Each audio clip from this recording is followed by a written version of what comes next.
Hello दोस्तों, तो मैं आज बताने वाला हूँ कि कैसे आप भी अकाउंट्स के पेपर में अच्छे मार्क्स स्कोर कर सकते हैं सीए फाउंडेशन के एग्ज़ाम में।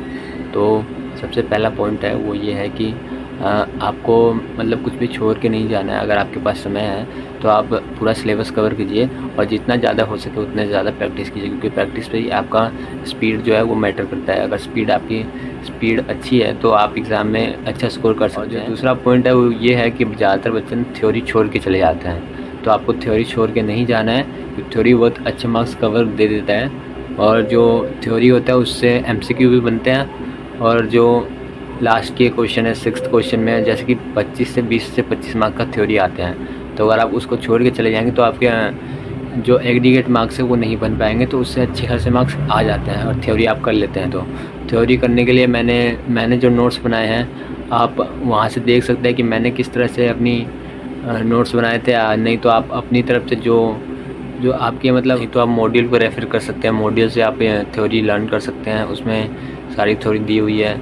तो आपको जिस तरफ प्रेफरेबल लगे उस तरफ से आप लर्न कर सकते हैं। और जो थर्ड पॉइंट है वो ये है कि आपको जो बहुत हेल्पफुल रहता है, मेरे लिए भी हेल्पफुल था, कि पीवाईक्यू को प्रैक्टिस करना। पीवाईक्यू और जो मॉडल टेस्ट पेपर दिया आईसीआई ने प्रोवाइड किया है उसको फॉलो करना, तो उसको फॉलो करके भी आप पास हो सकते हैं। तो उसके लिए आपको सबसे पहले ना एक कोई सा भी पीवाईक्यू उठा लेना है, और अगर आपको पूरा मतलब सारे मतलब आपने सिलेबस कवर कर लिया है तो पीवाईक्यू उठाने के बाद आपको टाइमर लगा के उसको सॉल्व करना है। खुद ही टाइमर लगा के सॉल्व करना है, और फिर 3 टाइमर ख़त्म होने के बाद आपको जो आंसर है उससे मैच करके आपको खुद ही मार्किंग करनी है, और कहाँ पे गलती है वो पता चल जाएगा, और वो पता करके उसको रेक्टिफाई करना है। फिर ठीक से मतलब आपको प्रेजेंट करने का तरीका देखना है कि कैसे उसने प्रेजेंट किया आंसर ने, और फिर आपको उसी तरह से थोड़ा प्रेजेंट करने की कोशिश करना है। इसके कारण आप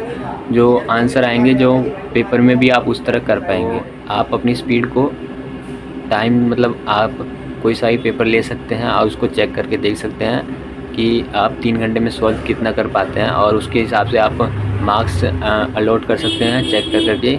उसके बाद पेपर मतलब 3 घंटे कंप्लीट होने के बाद तो आप खुद से मार्क्स इवैल्यूएट कर सकते हैं, और उसके बाद खुद से रेक्टिफाई करके आप मार्क्स दीजिए, और कहाँ पे गलती है वहाँ पे चेक कीजिए। आपको जो गलतियाँ वो पता चलेगी, जिससे के कारण आप एग्ज़ाम में वो गलतियाँ नहीं करेंगे। और जो फोर्थ पॉइंट है वो ये कि आपको एग्ज़ाम टाइम में जो 3 घंटे मिलते हैं उसको ठीक से यूटिलाइज़ करना है। मतलब आपको पहले से ही पता होना चाहिए कि कौन कौन से क्वेश्चन आपको पहले अटैम्प्ट करने हैं। तो जो मैंने स्ट्रेटजी अपनाई थी वो फर्स्ट, सेकंड एंड सिक्स्थ है। तो पहले 3 क्वेश्चन 1 घंटे या 1.5 घंटे में हो जाए तो बढ़िया है। तो मैं ज़्यादातर यही स्ट्रेटजी अपनाता था कि पहले 1.5 या 1 घंटे में 3 क्वेश्चन हो जाए, जो कि ईज़िली होते हैं फर्स्ट, सेकंड और सिक्स्थ। तो उसके बाद जो बढ़िया से मुझे आते हैं वो 2 को मुझे चुनना है, उसके बाद उसको ट्राई करना है। तो सबसे पहले आपको ये स्ट्रेटजी बना लेनी है कि आपको किस तरफ से क्वेश्चन को चूज़ करना है, और उसके बाद आपको टैकल करना है।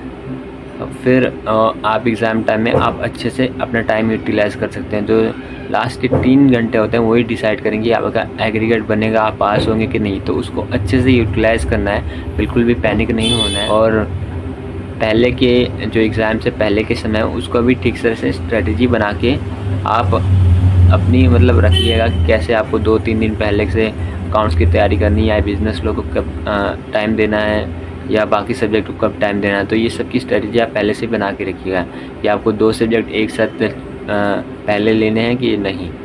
तो ये सब टाइम टेबल बना के रखिएगा ताकि आपको एग्ज़ाम टाइम में ज़्यादा ईज़िली से आप कर पाए सिलेबस कवर।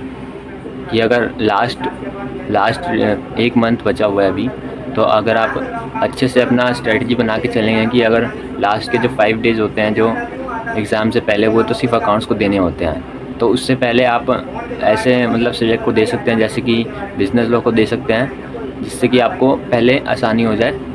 और फिर बिज़नेस लॉ में उससे पहले आप मैथ्स को दे सकते हैं, क्योंकि मैथ्स में प्रैक्टिस चाहिए होती है, प्रैक्टिस थोड़ा रिमेंबर रहता है। तो उससे आप मतलब 10-15 दिन पहले आप पूरा मैथ्स कवर कर लीजिए, उसके बाद 5 दिन पहले आप थोड़ा लो तक पूरा कवर कर लीजिए, उसके बाद 5 दिन जो लास्ट बचेंगे वो अकाउंट्स को दीजिएगा। तो ऐसे आप कवर ऐसी आप एक अपनी स्ट्रेटजी अपने हिसाब से बना लीजिए, जिससे कि आपको एग्ज़ाम टाइम में बहुत हेल्पफुल रहेगी, बहुत इजीली आपको हम कवर कर लेंगे सिलेबस को जल्दी से। तो आशा करते हैं आपको वीडियो अच्छी लगी होगी। और जैसे ही आप अगर हमारा मतलब मेरा सर्टिफाइड कॉपी देखना चाहते हैं तो आप मैंने गूगल ड्राइव की लिंक डाल दी है, वहाँ पे आप चेक कर सकते हैं कि मैं बिजनेस नो में मैंने कितने का अटैम्प्ट किया